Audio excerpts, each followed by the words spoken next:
Assalamualaikum warahmatullahi wabarakatuh. Perkenalkan, nama saya Sirnawati Talib dengan NPM 0227221138 dari Fakultas Ekonomi dan Bisnis Universitas Hairun Ternate. Di sini saya akan menjelaskan tentang hermeneutika.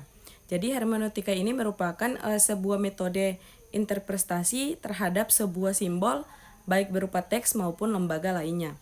Dalam perkembangannya sebagai metode hermeneutika banyak dianut oleh berbagai disiplin ilmu demi mengungkapkan makna yang tersirat dalam sebuah simbol ataupun teks. Jadi salah satu disiplin ilmu yang menggunakan hermeneutika ini sebagai metodenya sejarah menggunakan hermeneutika ini pada bagian interpretasi. Jadi tujuan dari penelitian ini menunjukkan pentingnya hermeneutika dalam kajian filsafat sejarah. Jadi metode penelitian yang diterapkan adalah yaitu kualitatif deskriptif analisis. Jadi hasil dari penelitian ini menunjukkan beberapa hal, di antaranya yaitu varian atau jenis-jenis dalam hermeneutika.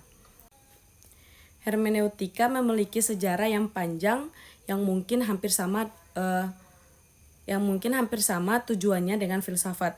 Jika diturunkan dapat dikatakan bahwa hermeneutika dalam perkembangan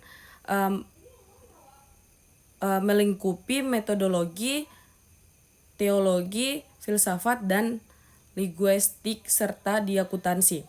Jadi berdasarkan terminologinya, hermeneutika ini berasal dari bahasa Yunani yaitu epouphenoe dan hermeneue yang artinya menafsirkan.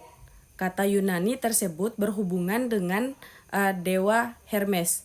Jadi dewa Hermes ini dalam mitos orang Yunani yang bertugas menyampaikan berita dari para dewa kepada manusia. Jadi dewa ini juga dewa ilmiah. Penemuan, kefasihan bicara, seni tulis dan kesenian. Nama Hermes juga berhubungan dengan tugas pengganti apa yang di atas pemahaman manusia ke dalam suatu bentuk di mana pikiran dan akal manusia dapat memahaminya. Orang-orang Yunani menghubungkan penemuan bahasa dan tulisan pada Hermes yakni dua hal, yaitu bahasa dan tulisan. Jadi merupakan alat bagi manusia untuk berkomunikasi atau memahami makna-makna dan memindahkan pada orang lain. Jadi kata hermeneu juga berarti mengungkapkan pikiran seseorang dalam kata-kata sebagai kata kerja. Kata ini juga berarti menerjemahkan. Jadi dan juga bertindak sebagai penafsir.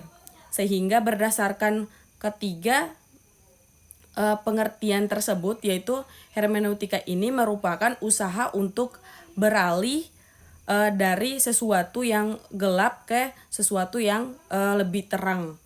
Jadi hermeneutika ini dapat didefinisikan secara longgar sebagai suatu teori atau filsafat interpretasi makna. Jadi kesadaran bahwa ekspresi-ekspresi manusia berisi sebuah komponen penuh makna yang harus didasari sedemikian rupa oleh subjek dan yang diubah menjadi sistem nilai dan maknanya sendiri, telah memunculkan persoalan-persoalan hermeneutika dalam pandangan klasik.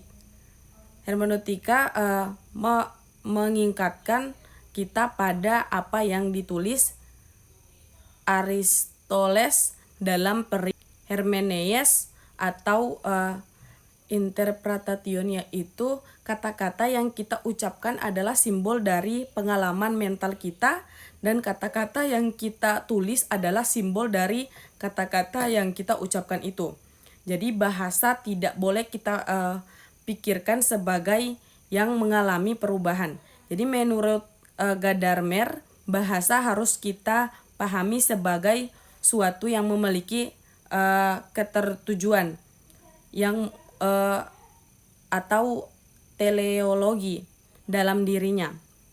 Jadi karena kata-kata ataupun ungkapan mempunyai tujuan atau telos tersendiri atau penuh dengan maksud. Demikian diikatkan Wilhelm Dilthey sebagai kata tidak pernah bermakna.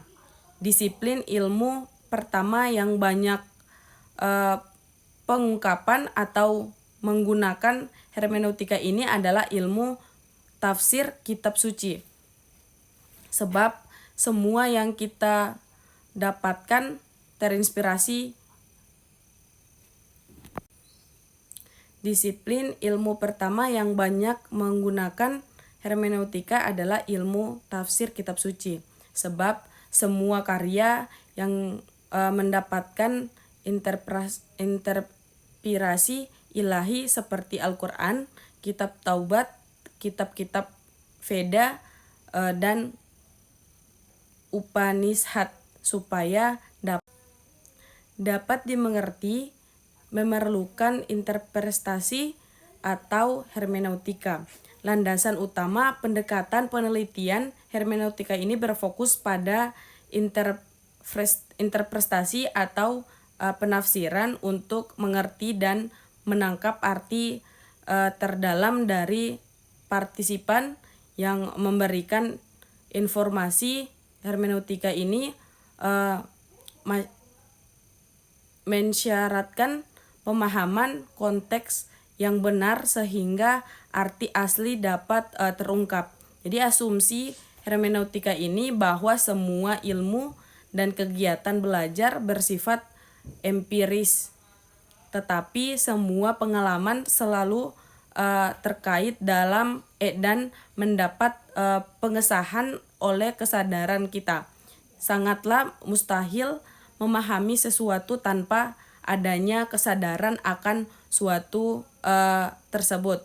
Jadi ilmu hermeneutika ini melibatkan seni membaca teks sehingga maksud dan arti di balik teks dapat dimengerti secara penuh. Analisis hermeneutika dibutuhkan untuk menarik pengertian yang benar atas suatu teks.